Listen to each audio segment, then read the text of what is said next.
Well, welcome to episode 2 of Two Robs and a Mic. I'm Robert Inshaw. I'm Rob Philpott. And I'm Mike Dunstan. And how's your week been? It's been good. I meant to be pulling back on running, but I feel like I haven't. You ready? You feeling ready for Hounslow?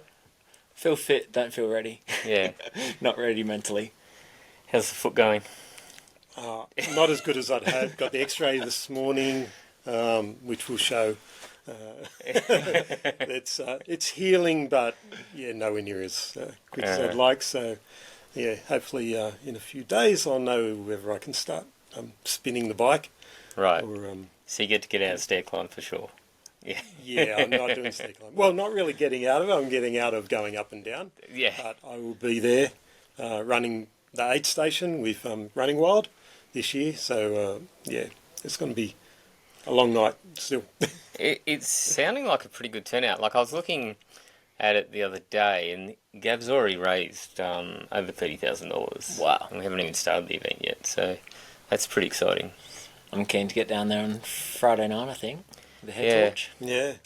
Yeah, I was actually thinking we might take... Maybe we could do a gear review of a head torch. See if anyone's gone through the night. Absolutely, yeah. So it might be a good opportunity to test out some of the latest head torches that we've got going around. Yeah.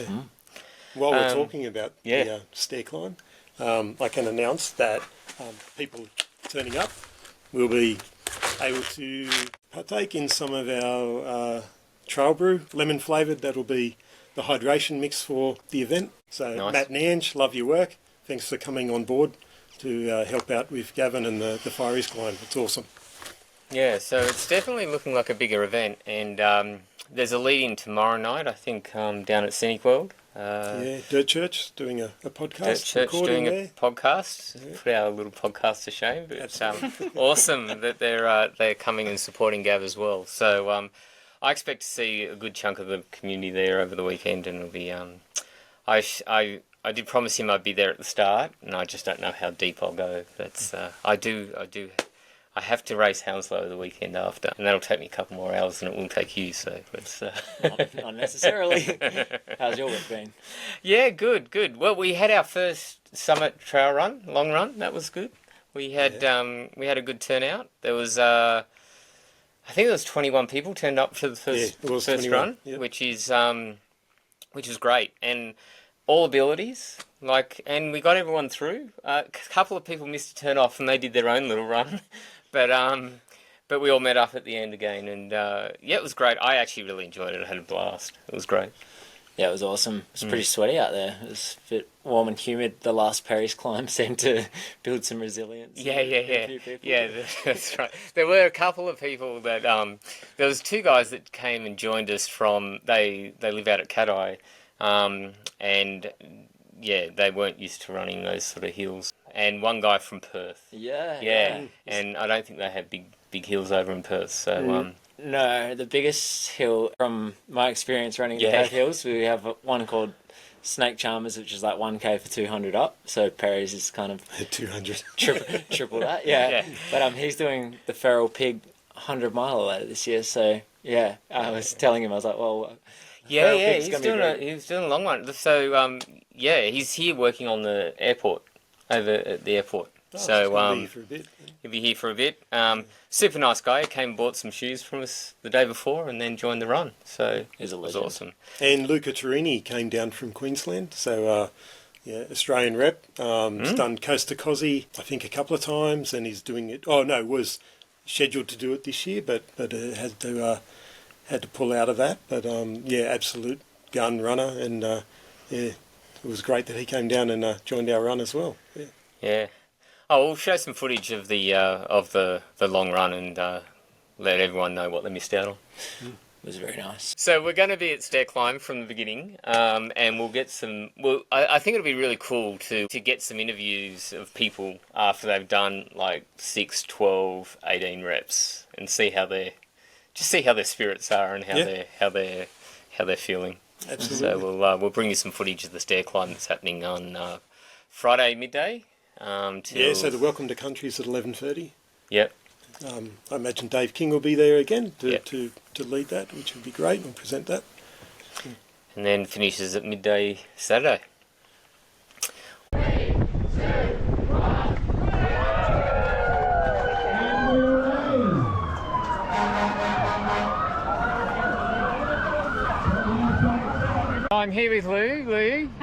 How many reps have you done? This will be my 4th. Your 4th, and then how many are you planning on doing? I've no idea.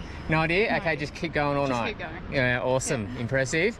And the man himself, Gavin.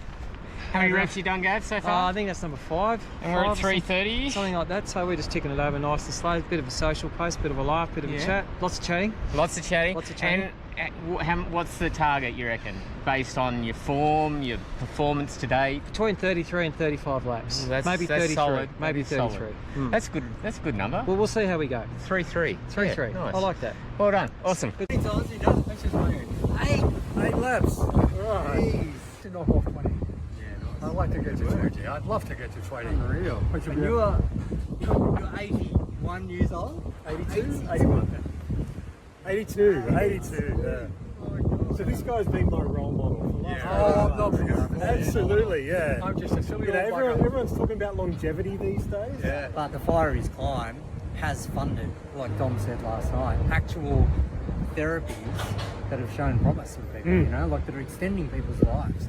And that is the real people, like quite often people do fundraising and they think, oh yeah, it probably just goes into a big pool of money and they have to take heaps of administrative funds out of that, and you know, how much actually ends up making a difference. You cannot get a bigger difference than entirely funding a therapy for a group of people that might provide a breakthrough for MND.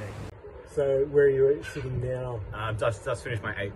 Oh, So nice. now All I've right. hit my So record. you got a PR there, Yep. and everything now is every lap. That's You'll be it. ringing the bell for the new PB, PR. It'll be PR elevation, PR time, and I think by the end of the 24 hours it'll be PR just. You've been a whole lot different to one rep. You've been going since 8 o'clock last night. Yeah. And the time is now what? Like 6:20, 6:30. Okay, so you've got 10 hours plus of going up and down, so it's a huge achievement. Yeah, I have to stop letting this mind wander because I'm thinking I could go 12. Uh-huh. And I'm going to be pushing an injury or something very shortly if I do. So I think 10 is a still not too late to donate. The Firies Climb for M&D goes for a good cause. Let's do what we can to end this condition. Awesome. Yeah, too right. Guys. There's a small trail race on this week. It's called UTMB. Oh, that's right, yeah. UTMB's on this week. Like, the Blue Mountains is so exciting that every now and then we forget about what's happening over in Chamonix. But, yeah. Well, we do have some Blue Mountains runners We do? competing over at Sham this weekend. So I've been watching a little bit of footage of Scotty Hawker. He's been doing a bit of a video blog of his training and stuff like that. He's looking pretty good. Looks like he's been training hard, so it'll be interesting to see how he goes this year. Yeah. Yeah, a bit older, a bit wiser. 15th last year. He's come third before, correct? And I think he came second in CCC. Wow. Yeah. Yeah. I saw him put up a post the other day about questioning why you're there, being away from family and things like that too. And it's sometimes when I do my biggest training weeks, it kind of like the point of all of it and the why kind of goes missing and you're really tired and you're like, So when he put that up, I was like, I know exactly how that feels. So, and then the next day he put up another video saying he had a great session and great day and he was thankful for the support. So yeah, usually I feel like that is like a good sign that you've given a lot in training and then freshen up the brain in the last week or two and have a good send. So it was good to see that he bounced back. So, and I'm sure if I ever get to 200-kilometre weeks, I'll start, doubting, questioning my life choices. That's right.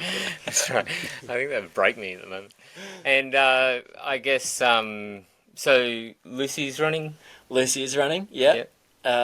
What's the inside scoop? Inside. What's your perspective of how you think she's going? Yeah, Jez and I had a FaceTime with Lucy the other day and she's feeling fit and like she's running the trails a lot quicker than she was last year.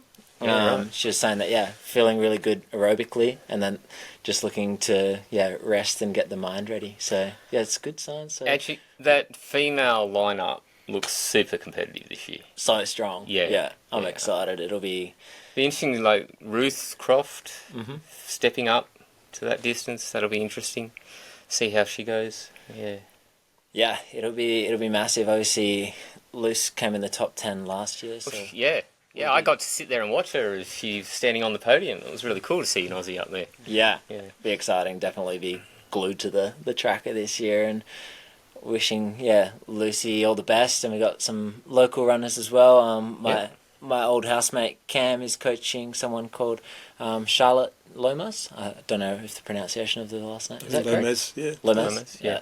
Rob says it a bit nicer than myself. But yeah, we keep bumping out into her on the trails, and she's always looking so strong on the downhills, and it's like coming down Eastern Solitary and stuff. I'm head down with my poles, and I look up and get startled because someone's bombing down the hill, and I'm like, oh, Charlotte, so she's had some huge weeks, so fingers crossed that she has a great race over there. And there's a few I know. So Leslie Jones having her third effort. So I sent Leslie all my best wishes and good luck for your race. There's a person that's showing a lot of resilience and going for it for a third time. Luke Lifton doing CCC. I know Tanya Nicholson. She's doing OCC or CCC? Oh, OCC, that's right. She did CCC last year. OCC. And Tanya Nicholson's doing CCC, so she's our resident doctor up here in the Blue Mountains. And Kim Lone. I actually ran into him last year during the race. I think it was around Courmayeur. Anyway, when I spoke to him afterwards, he had been hallucinating and tripping out with all the lack of sleep deprivation and stuff. So he is certainly going back with a mission to try and have a better experience this year. Wow. Yeah. Awesome. Anyone else you know? No, this year, that's... To all the Blue Mountains runners out there, good luck that are doing it. Good luck and have an amazing week. It's such a vibe. It's It's an amazing event. Yeah. So we, as we promised last week, last podcast, that we'd give you the outcome of the Glenbrook Trail Marathon, Running Wild New South Wales Glenbrook Marathons. I know what my outcome was. Yeah. There's a lot of pain. Got that here, those results here too. Yeah. We won't talk about hours and minutes, but in the marathon men's, Wyatt Million came first. Ronan McNally seems to be on a hot streak at the moment. He came second, and Ian Gallagher came third. Ian's always around the podium in most of the races that he participates in. In the women's, Emily Brunt continued her form from Burralow and came first. Kate Cush came second, which surprised me because, it was only 42k, so I'm sure she was just warming up into that, Kate. And Anna Cameron came third. In the marathon, Rob Inshaw came 20th. I did. That's actually quite funny because Kate was comfortably out and back. So I remember thinking at one point, she's not that far in front of me. I hit the wall pretty hard at 30. I don't know. I think I've been training too many hills or something because that was highly runnable, and my legs got so sore running at that pace. So I hit the wall pretty hard, and I struggled to get back. So, but I made it. But it wasn't pretty. Humbling experience, that one. Oh well, 20 is not bad. It's not what I was. It's not what I was hoping for. High standards. Yeah. In the 34k, in the women's, Sarah Levitt came first. Eleonora Corday, apologies if I pronounced that wrong, was second, and Melinda Bunt was third. In the men, Patrick Hennessy was first, Quinton Gill was second, and Luke Johnson was third. And in the 25k, in the men's, Benson Lawrence once again got top spot. I think he was about half an hour ahead of the field. Nick Adamson came second, and David Brophy came third. And in the women's, Georgina Beach was first, Cara Turlik-Koo was second, and Alison Grant was third. So, having spoken to a number of people that were there helping out, including our sweepers, it was a really good day, as always, down at Glenbrook. It was perfect weather. It was, the perfect running conditions from that perspective. So it was just, it was a bit flat and fast for me, I think. Yeah. Yeah, I think I would be a bit scared to go there as well. So at least you were brave enough to go race it. I just chickened out and went hiking. So, for those people who are listening to our first podcast, Mike told us about an injury that he'd suffered that I'd never heard of. He said, I subluxed my cuboid, Yes. and I thought that just sounds awesome. Something like It was just like one of those moments where I thought that should be on a T-shirt. So I actually did that. So part of our merch is. Have you Have you subluxed your cuboid lately? So yeah, we'll be able to get this through the merch store. No way. This is amazing. I actually had to look it up. Wow. And I told Cairo for 2 days I wasn't even going to look it up. I just didn't want to know. I just thought it sounded so cool.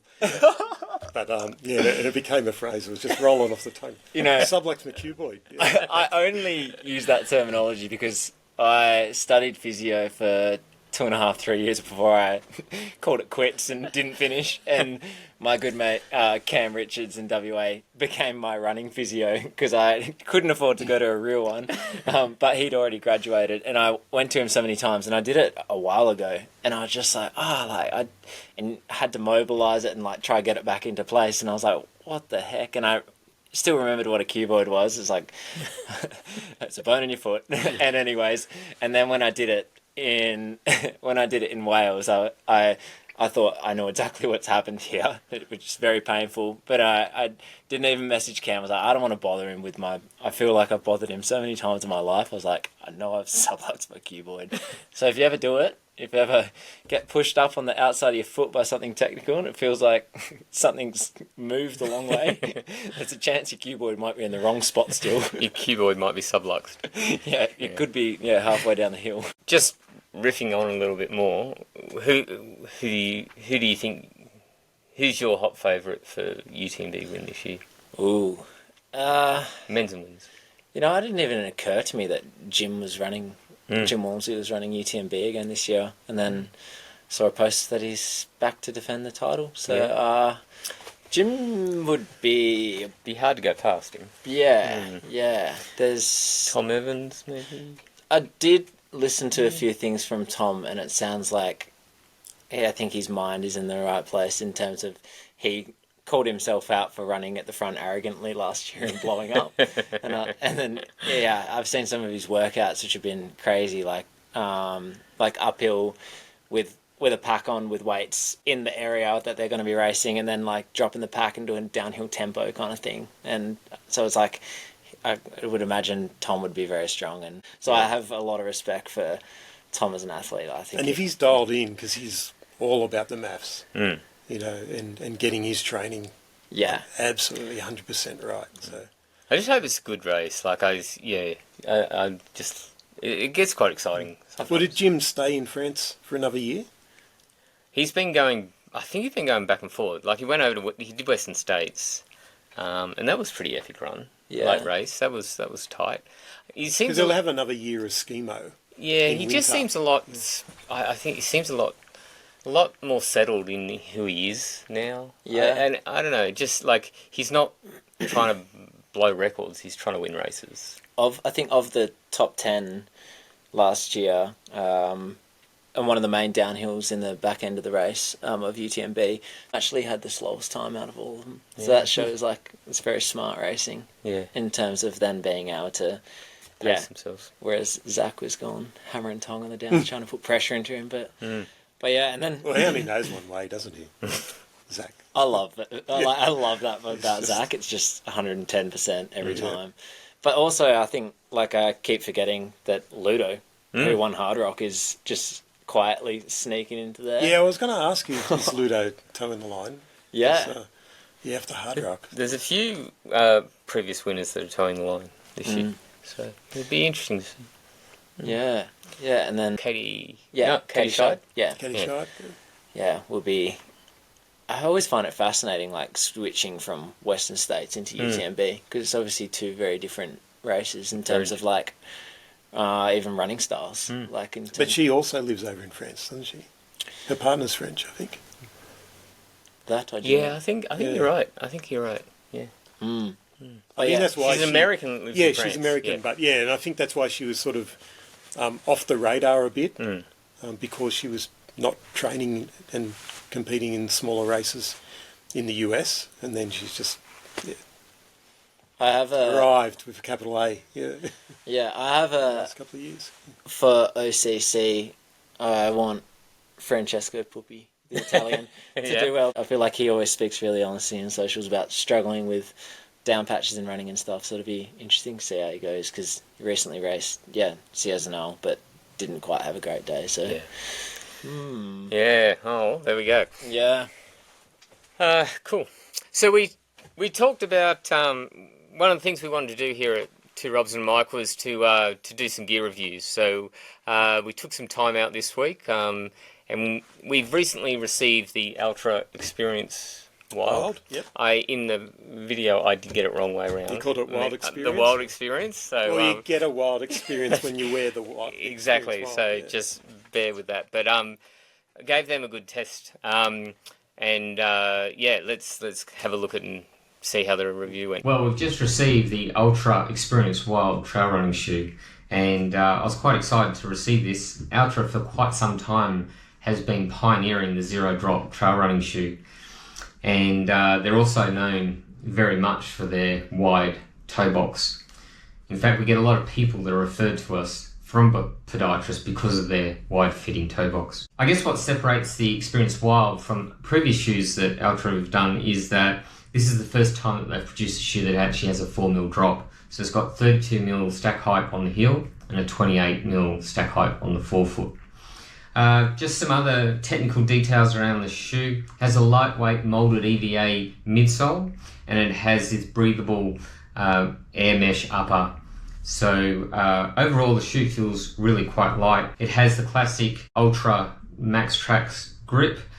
The shoe also has a hook here that you can mount the gaiter onto, and the Velcro at the back that you connect the gaiter to. So if you don't want to get any debris in your shoe, you can put a gaiter over the top of the shoe very easily and comfortably.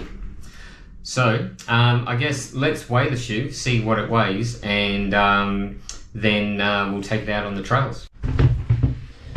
Okay, so we have a men's US 9, and let's see what the weight of that is. So that's coming in at 270 grams, which is pretty light.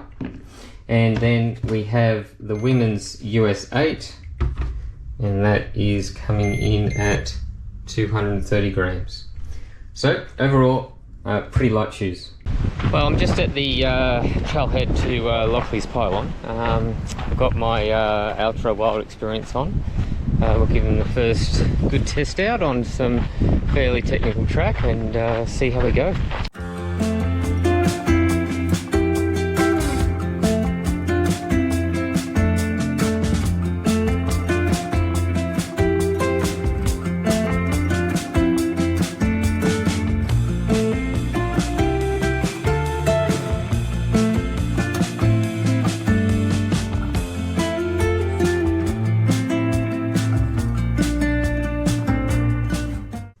So I thought I'd give you my first impressions of the Ultra Wild Experience. Basically, they're a very comfortable shoe. I look down at them, they look really wide. I don't have a particularly wide foot, but they're still comfortable. I'm still managing to get a pretty good lockdown with the laces on them. So they feel very comfortable, very cushioned, and very stable. I've been running along a lot of rocky single track, smooth sections, some rocky sections, and the wide platform feels actually really stable.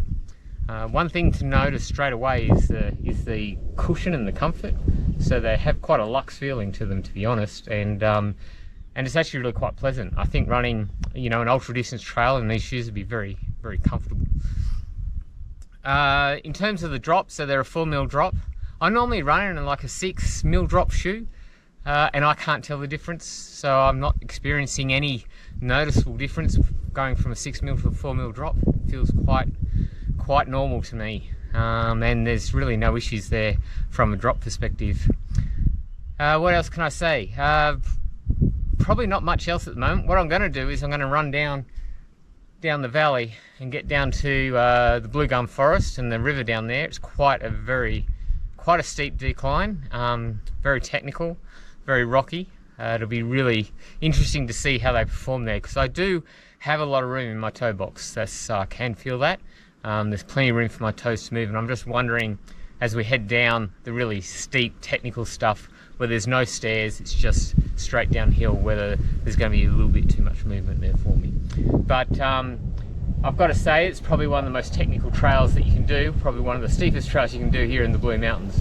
And so it'll be an absolute gun of a test, but to really see how they perform in that sort of environment.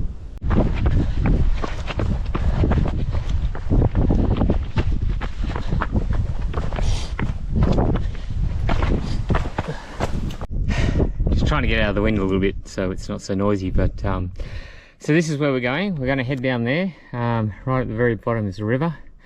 This is one of the steepest trails I think you can do in the Blue Mountains, so it'll be an awesome test for the shoes.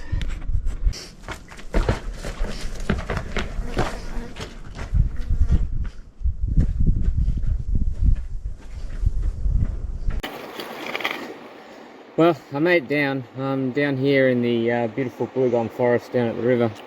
The water feels amazing. It's actually quite warm today, and considering it was snowing here like 3 weeks ago, it's just it's amazing how the weather changes.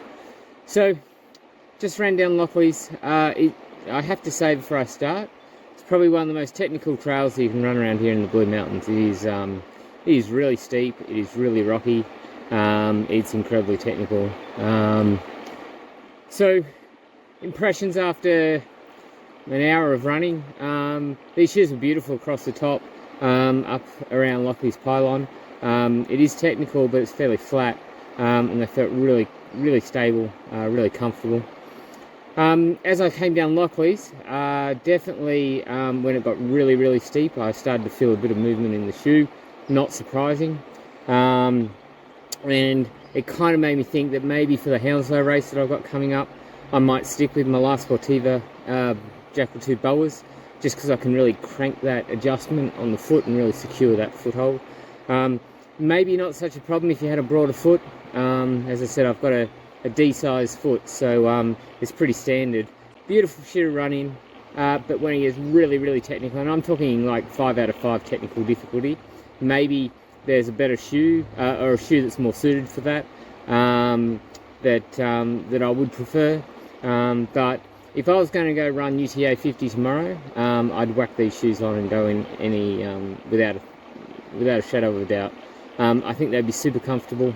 In actual fact, what I'll try and do is do a run down Kadumba and see how that goes, and get my impressions on that for you.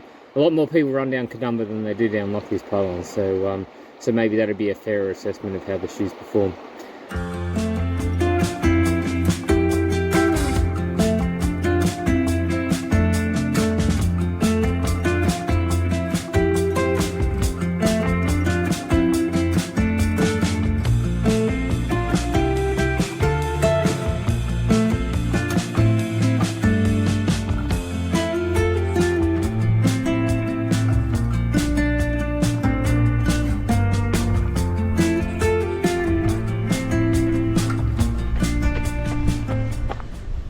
Well, that's Lockleys done. It's always a big effort. Might try one more thing before I finish this review. Well, here I am at Kadumba. For those that don't know, it's a 9k downhill fire trail right into the Jamison Valley. Those that have done UTA will know it well. They will have trained on it, and you hit it with about 78 k's to go on UTA 100. Take you right down into Jamison Valley. It's quite punishing on the quads. I feel that the Ultra shoes should be quite good for the UTA course, but I can't really say that unless I've had a run down Kadumba with them, so let's give it a go.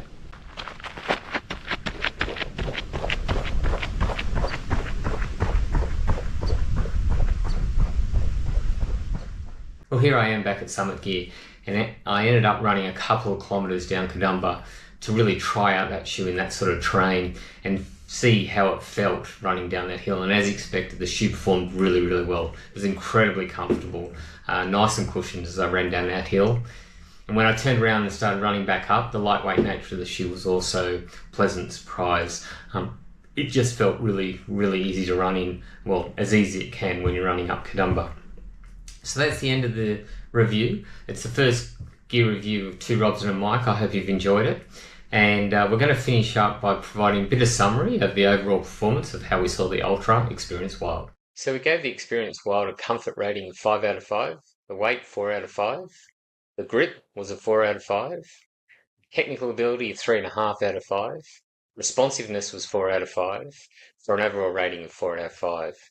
Fit is wide, and we think this shoe is perfect for UTA 50 or 100. So speaking of the Sunday long run,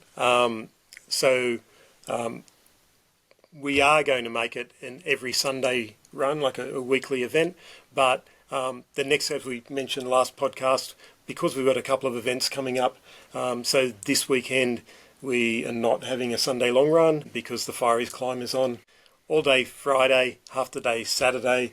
It's a 24-hour event, and we want everyone to go and support it. So we're all going to be cooked after that. Yeah, so we're going to be running on Sunday, and then the following week is Hounslow. So we've got a number of people competing in Hounslow, including these two beside me.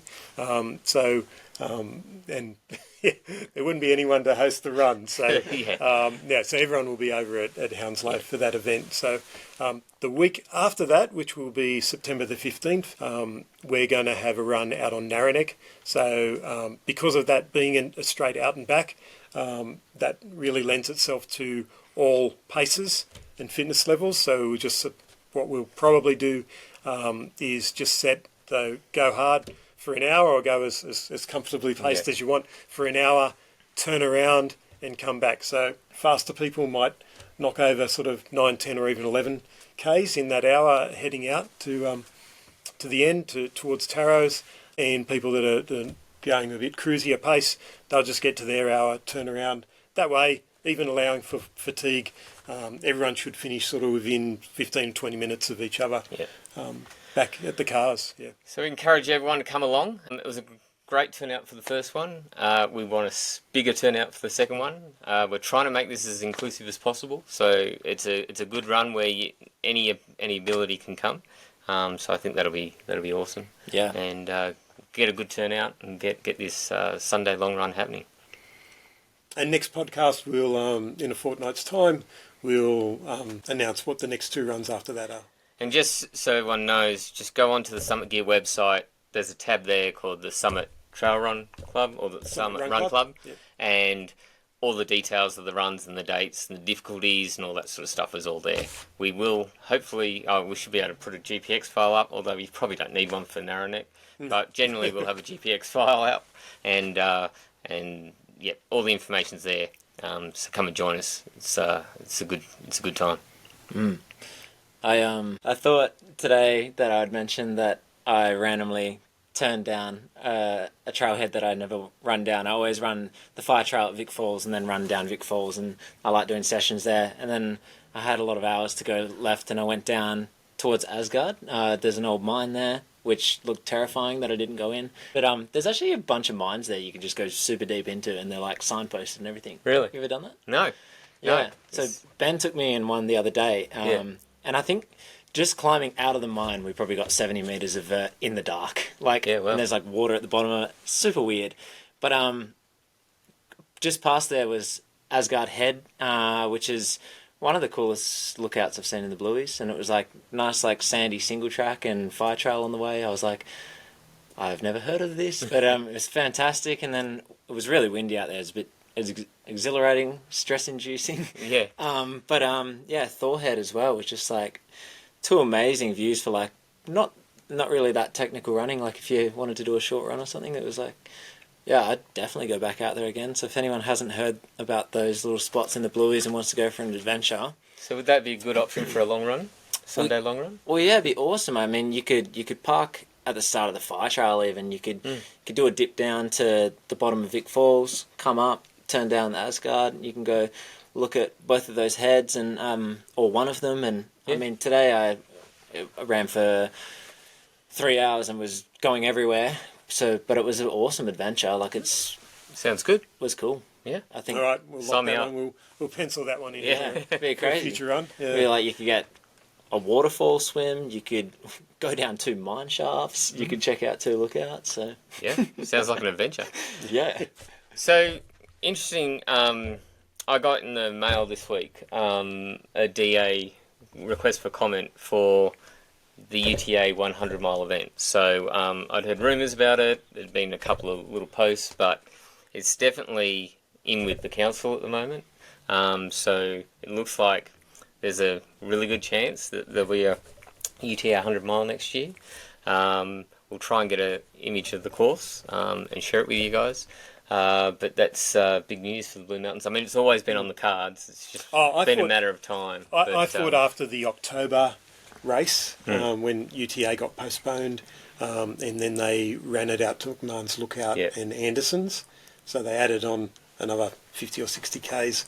They all could easily have. And I thought, oh, well, there you go. There's the 60 Ks to add to the UTA 100 course. There's your miler, you know. But kudos to them. What they've come up with something better. Is